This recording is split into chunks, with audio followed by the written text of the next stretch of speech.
berada di upper bracket untuk menemani dirinya. Tapi EVOS Legends tidak pernah gentar karena mereka ingin tetap menanjak dan mampukah EVOS Legends mengamankan posisi selanjutnya. So, Imperial Arena mana tepuk tangannya? Masih ada chance go to upper bracket, tapi ini dia penjaga upper bracket yang sangat perkasa. Ya, yang sudah menentukan posisinya ya di posisi pertama, 11 kemenangan berbanding 1 kekalahan. Dan langsung saja kita lihat rotasi yang akan dilakukan oleh kedua tim Fearing Wave. Dari seorang Suns yang begitu cepat, ini pasti akan menghambat pergerakan dari seorang Hijume, meskipun kita tahu ada wings by wings di tangan dari seorang Parsha. Yes, tapi yang mungkin harus diperhatikan adalah gimana Hijume juga jangan sampai terlambat untuk bisa melakukan rotasi untuk dengan Farshanya. Karena kan walaupun hero-nya sama, tapi habit orangnya berbeda. Itu yang bisa menentukan player-player dengan hero-hero favoritnya. Habitnya beda, dan bahkan kita bisa melihat menuju ke arah Little Wanderer. Kiboy telah menjaga pergerakan atas seorang Tas yang mencoba untuk melakukan catch up tadi di arah Little Wanderer. Ya, belum mau terlalu terburu-buru juga untuk melakukan rotasi ke arah kedua mid laner. Karena kita tahu sendiri di early ini bakal cukup sulit juga ketika mau melakukan instant kill ke area top lane ataupun ke area bottom lane. Tapi gold laner sih harusnya bakal menjadi prioritas dari kedua tim. Yes, cewek di arah top lane. Mungkin kali ini dia lebih mengungguli atas seorang Brass dari segi level. Tapi walaupun dengan keunggulan yang dia miliki, Kiboy tetap melakukan rotasi ke arah top lane. Karena Dreams mampu membuat cewek ini nanti agak sedikit lumpuh kalau tetap bisa membabysit seorang Brass. Bakal lumayan berat pastinya untuk seorang cewek memberikan damage ya. Tadi seperti kata Bang Oji juga dengan adanya Dreams, dan ditambah lagi mereka membawa seorang Melissa di tangan dari seorang Brans. Jadi areanya bakal cukup luas untuk bisa memberikan damage yang maksimal. Bahkan bisa saja membuat ceweknya cukup sekarat sehingga tidak bisa memberikan damage yang maksimal. Tapi ini dia, Turtle Camp by Samsung Galaxy A Series sudah mulai hadir, menandakan akan adanya pertemuan antara kedua tim itu EVOS dan juga Onyx. Oke, dipaksa diloncat ke arah belakang. Tas masih terlalu kuat. Ini dia the power of retribution dari kedua belah pihak. Tas mencoba overtake. Laser Vader strike di arah depan. Kairi tidak bisa masuk. Terpakai adu retribution. Again. Kali ini benar-benar sungguh luar biasa. Kairi bisa menunjukkan permainan luar biasa, tapi Psychos terlalu dalam, masuk ke dalam perangkap dari pasukan Onyx. Di sisi sebaliknya Brans di take down seorang diri di arah top lane. 2 poin kill diamankan oleh pasukan Onyx.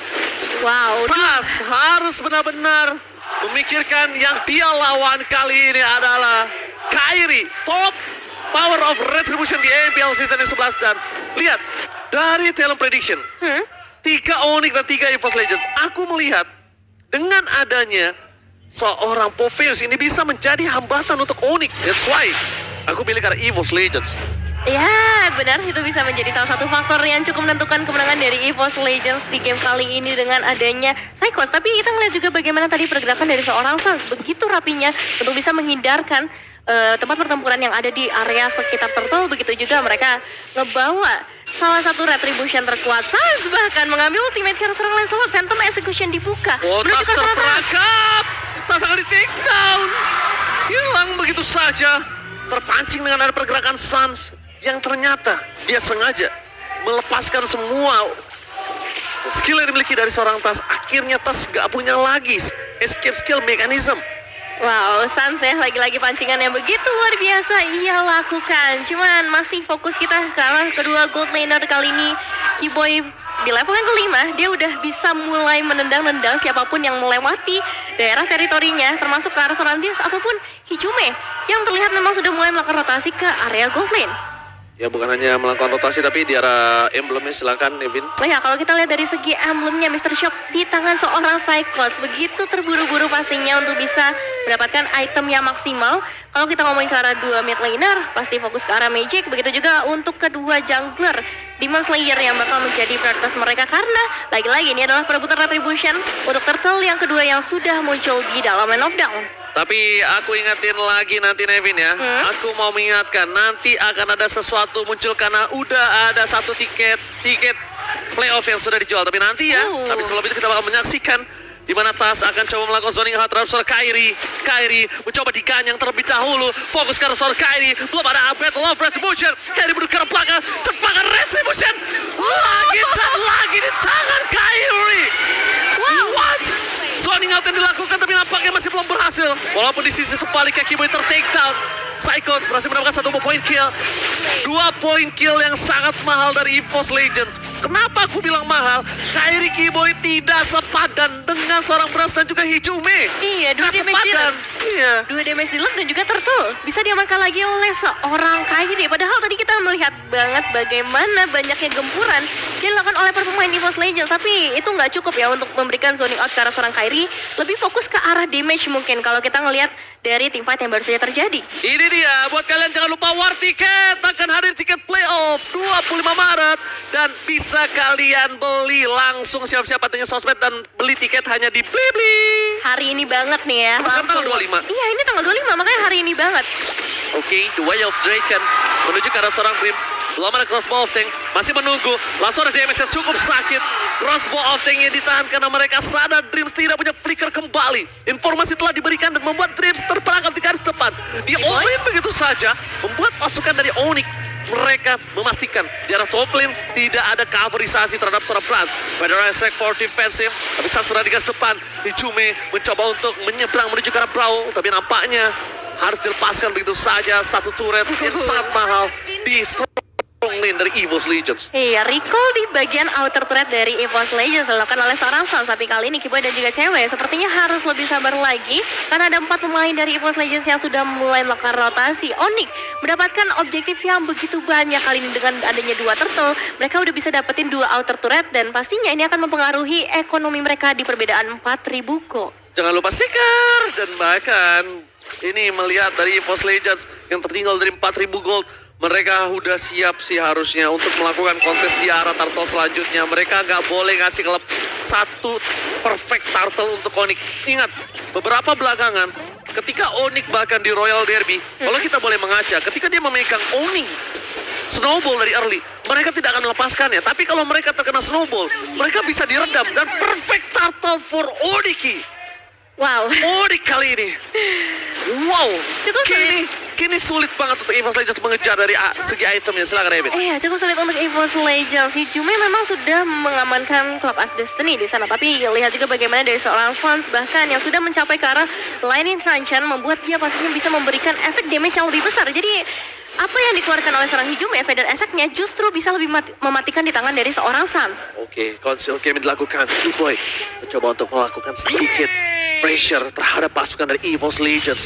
Psychos benar-benar harus bertahan. Dia tidak boleh ke-trigger oleh Valentina ataupun Cho. Dia harus ke-trigger oleh One saja. Karena kalau Psychos sekali masuk ini akan berbahaya. Masuk Peter Messi well striken.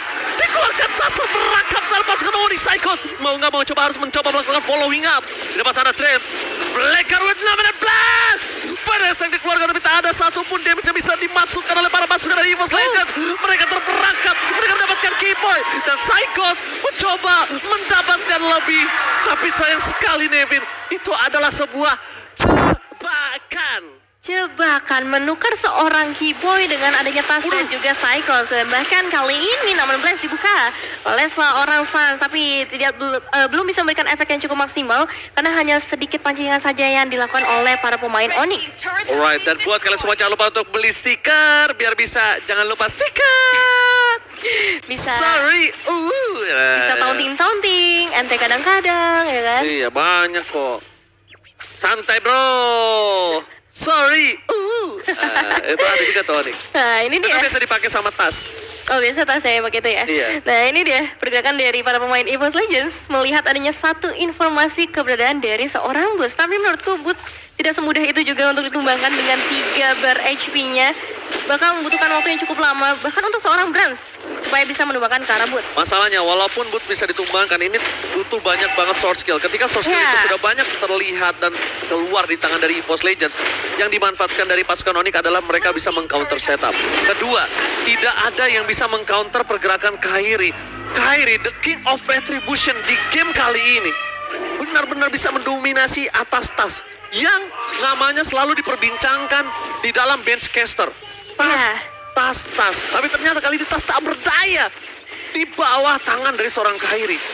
Oh, ini dia pergerakan dari seorang Sans juga yang udah mengamankan Namen Blast sebagai senjata rahasianya ketika EVOS Legends mulai melakukan inisiasi. Dan jangan lupa juga buat kalian untuk dukung timnas Indonesia di SEA Games 2023, mengingat ini ada kedua roamer yang dari tadi kita gadang-gadangkan juga, Battle of Roamer antara Onyx dan juga EVOS Legends.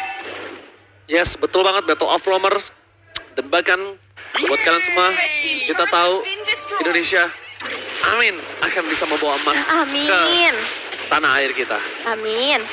Oke, tapi di sisi selanjutnya, Tas agak struggle mencoba untuk melakukan clear di arah tengah. Sorry, Wah. 19 dibuka, klik telah dipopal, menuju ke arah depan, damage yang terlalu sakit, tapi cewek coming up, Melisanya bebas banget, tercakar, tercabik-cabik, double kill. Para pasukan dari Onyx, mereka membuat seorang bus ini menjadi perkasa, triple kill banget didapatkan oleh dirinya. Best respons besar, dan ini bencana untuk EVOS Legends. Wow, ini bencana Lordnya udah mulai masuk. Hanya menyisakan 2 pemain saja. Masih membutuhkan 9 detik lagi untuk Brans kembali ke dalam Land of Dawn. Oh. Bakal cukup sulit. Memang masih ada seorang Hijume yang punya damage burst besar, Bang Oji. Tapi Hijume satu-satunya orang yang bisa menyelamatkan EVOS Legends dari kekalahan, tapi nampaknya gagal. Gagal kali ini mencoba di-ollie begitu saja, booster takedown. Cewek mundur ke arah belakang, miskomunikasi dilakukan para pasukan Onyx, membuat mereka kehilangan 2 playernya. Boots sudah melakukan tahan badan terhadap damage turret, tapi seorang cewek memilih untuk mundur. Miskomunikasi yang membuat EVOS Legends masih memiliki nafas untuk di game yang pertama. Sedikit lagi kesempatan untuk Onyx bisa nge-end game kali ini di 11 menit. Tapi ternyata masih ada pertahanan yang baik dari para pemain EVOS Legends. Dan kita bakal lihat sedikit untuk replaynya. Bagaimana dari Kiboy sebenarnya ini bisa dibilang overextend ya. Terlalu jauh masuk ke bagian belakang. Tapi lihat pergerakan lagi-lagi dari seorang Sans. Penyelamatan yang baik banget. 16-nya connect ke arah sampai 4 pemain. Membuat justru para pemain EVOS yang tertahan, mereka nggak bisa ngeluarin resource skills yang mereka miliki. Bener-bener thunderclap-nya tuh untuk Melisa doang. Udah Melisa tok.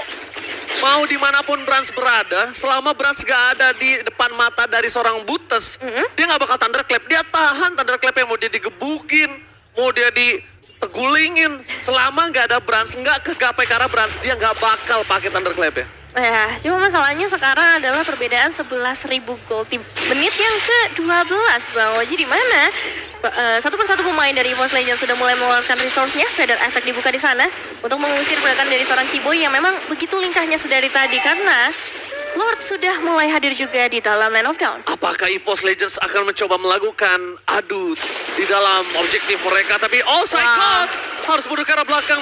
Damage terlalu besar dari seorang Sans. Tas gak boleh terperangkap karena ini pasukan dari EVOS Legends. Mereka telah memiliki 3 super minion di 3 lane yang berbeda. Ini cukup berbahaya, David. Damage-nya udah terlalu besar dari para pemain Onyx kali ini. Bahkan Psychos saja bisa dipukul mundur. Dan kali ini Kairi bebas sendirian taman bermain untuk seorang Kairi di mana Lordnya bisa diamankan. EVOS Legends dalam kondisi yang sangat berbahaya bisa dibilang. Dan harapannya mungkin masih ada di tangan dari seorang Hijume dan juga Brans. Karena kalau ngomongin item, Brans sudah memiliki Golden Staff dan juga DHS bersama Corrosion Tide yang seharusnya cukup untuk bisa menumbuhkan minimal 1 pemain dari tim Onyx. Cuman ya lagi-lagi Sans lah yang harus menjadi target utama dari EVOS Legends. Lihat boots-nya, dia sengaja banget untuk ngemancing semua pasukan dari EVOS Legends. Dipancing dari skillnya, dipancing masuk ke belakang, dibuat Bransnya bebas. Tapi ingat, Brans harusnya udah punya Wind of Nature, Wind of Nature. Bahkan kali ini lihat Brans mencoba melakukan pocket damage terpush dari belakang. Psychos, dive in ke arah seorang cewek. Dia bisa terlalu sakit, terpaksa cewek tidak bergerak.